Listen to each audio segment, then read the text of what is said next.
Ես գիտակցում եմ ինչ ժամանակահատվածում եմ եկել ու լավ գիտեմ ինչ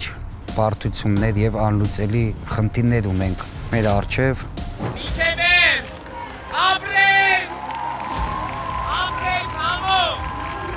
Ֆուտսալի Հայաստանի հավաքականը պատմության մեջ առաջին անգամ նվաճում է Եվրոպայի առաջնության եզրափակիչ փուլի ուղեկիր։ Մարզչական փոփոխություններ, պատմական հաջողություններ ու անհաջողություններ։ Հայկական սպորտը 2025-ին լի էր իրադարձություններով։ Գոլ! Գոլ! 2-0 Նիկիտա Խրամի։ Հայկական սպորտում 2025-ի առաջին գլխավոր իրադարձությունը Հայաստանի ֆուտբոլի ազգային հավաքականի գլխավոր մարզչի պաշտոնում հոլանդացի Ջոն Վան Սխիպի նշանակումն էր։ Մարզչի պաշտոնը թափուր էր դեռ 2024-ի հոկտեմբերի 13-ից։ Ես վստահ եմ, որ մեր բոլորի ֆուտբոլային հանրության, մարզիչների, ֆուտբոլասերների, ֆուտբոլիստների աջակցությամբ Ջոն Վան Սխիպը հաջողությամբ կաշխատի Հայաստանում եւ հաջողություններ կբերի Հայաստանի ազգային հավաքական։ Այս վստահությունից մոտ 6 ամիս անց Սխիպն այլևս հավաքականի մարզիչը չէր։ Նրա նշանակումը չգոհացրեց շատերին։ Մինչ Սխիպը կհարմարվեր պաշտոնին, առաջին հայկական ճակատ երկրպագուական շարժումը շարունակում էր դեռ 2024-ի հոկտեմբերից մեկնարկած բողոքի ակցիաները։ Մարտի 1-ին Հայաստանի Պրեմիեր լիգայի հերթական տուրի Փյունիկ-Արարատ-Արմենիա խաղի ժամանակ մի խումբ երկրպագուներ խաղադաշտ մտան, պահանջելով ֆեդերացիայի ղեկավարության հրաժարականը։ Ոստիկանները տեղում ձերբակալեցին ակցիայի 9 մասնակցի։ Այնուհետև նրանք կալանավորվեցին 72 ժամով։ Այդ շրջանում ընդհատվում էին նաև ակումբային այլ խաղեր։ Հավաքականի մարզչի պաշտոնում Սխիպի մեկնարկային շրջանը կոնֆլիկտով էր։ Մարտին նա հայտարարեց, որ հավաքականի հարձակվող Հրանտ Լեոն Ռանոսը հեռացվել է թիմից։ Իմ կարիերայում երբեք նման բան չեմ տեսել, որ խաղացողն ինձ այնպիսի դրության մեջ տնի, որ եթե ես նրան հիմնական կազմում չդնեմ, ապա նա կհեռանա թիմից։ Խաղացող, որը վերջին 3 ամիսներին երկրորդ Բունդեսլիգայում ընդամենը 30 րոպե է խաղացել եւ այժմ պահանջում է տեղ հիմնական կազմում։ Հաջորդ օրը Ռանոսն արձագանքեց մարզչի խոսքերին։ Ես ուզում եի նրան տեղեկացնել, որ լավ մարզավիճակում եմ, լիովին մոտիվացված եմ եւ պատրաստ եմ օգնել թիմին։ Ի զարմանս ինձ, մարզիչը տեղեկացրեց, որ մտադիր չէ ինձ ներգրավել առաջիկա հանդիպմանը։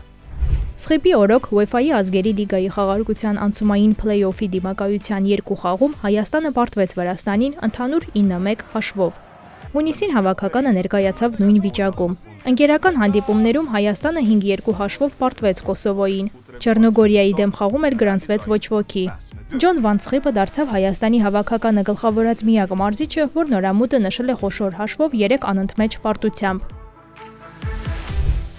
Օգոստոսի 6-ին հավաքականի նոր մարզիչ նշանակվեց Եղիշե Մելիքյանը, որը մինչ այդ մարզում էր Փյունիկ ֆուտբոլային ակումբը։ Որոշումից կարծես թե բոլորը գոհ էին։ Բազմիցս երկրպագուների կողմից պահանջ էր հնչեցվել, որ հավաքականի մարզիչը լինի տեղացի։ Նույն օրը հավաքականի ավագ Վարազդատ Հարոյանը հայտարարեց կարիերան հավաքականում ավարտելու մասին։ Պատճառը Եղիշե Մելիքյանի նշանակումն էր։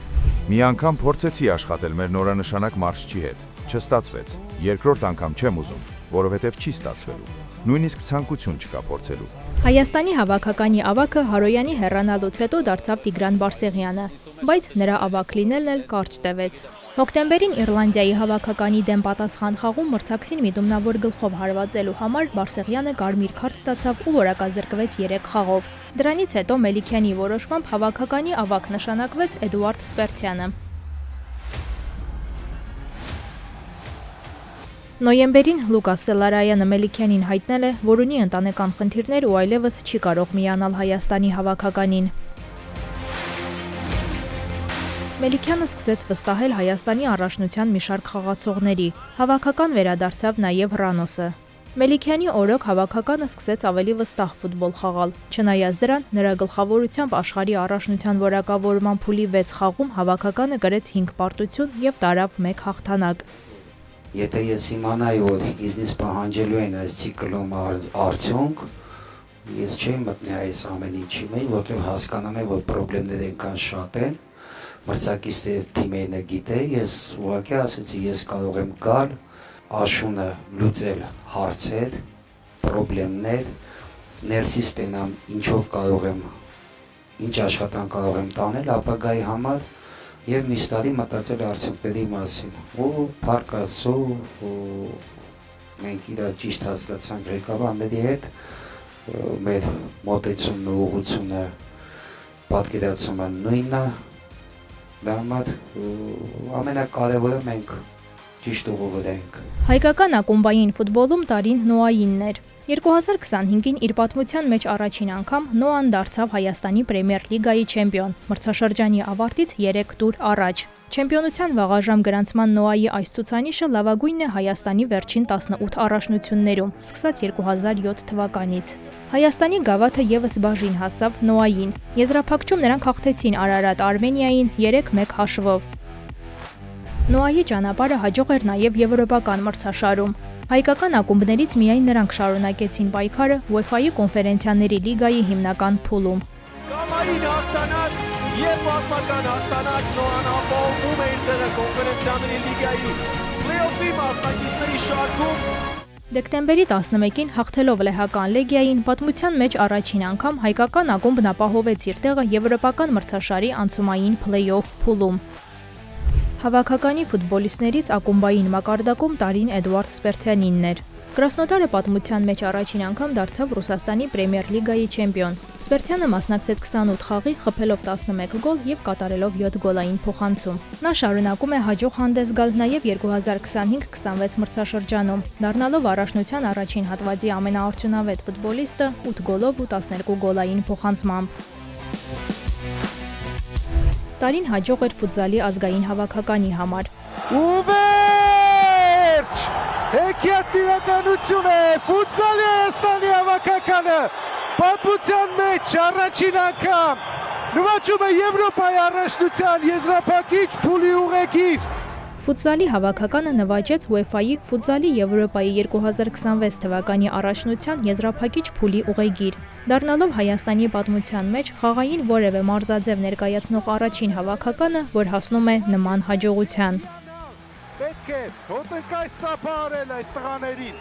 Հայաստանը հաջողություններ ունեցավ ըմբշամարտի Եվրոպայի առաջնությունում։ Հունահռոմեական ոճի ըմբիշ Մալխաս Ամոյանը դարձավ Եվրոպայի քառակի չեմպիոն։ Իսկ Արեն Ասլանյանը բավարարվեց արծաթով։ Ազատ ոճի ըմբիշներն էլ Եվրոպայի առաջնությունից 2 արծաթե եւ 1 բրոնզե մեդալով վերադարձան։ Մալխաս Ամոյանը փայլեց նաեւ ըմբշամարտի աշխարհի առաջնությունում, նվաճելով ոսկե մեդալ։ Հայաստանն ունեցավ նաեւ 3 բրոնզ։ 2025-ը հաջող էր մարմնամարզության ոլորտում։ Աշխարհի գավաթի խաղարկությունում հայ մարզիկները մի շարք մեդալներ նվաճեցին։ Արթուր Դավթյանը երկրորդ տարին անընդմեջ դարձավ աշխարհի բացարձակ գավաթագիր, հաղթանակ տանելով խաղարկության 6 փուլից 4-ի հենացածկի վարժությունում։ Վահագն Դավթյանը օղակներ վարժությունում նվաճեց 1 ոսկի ու 1 արծաթ։ Օղակների վարժությունում ոսկե մեդալ նվաճեց նաև Արթուր Ավետիսյանը։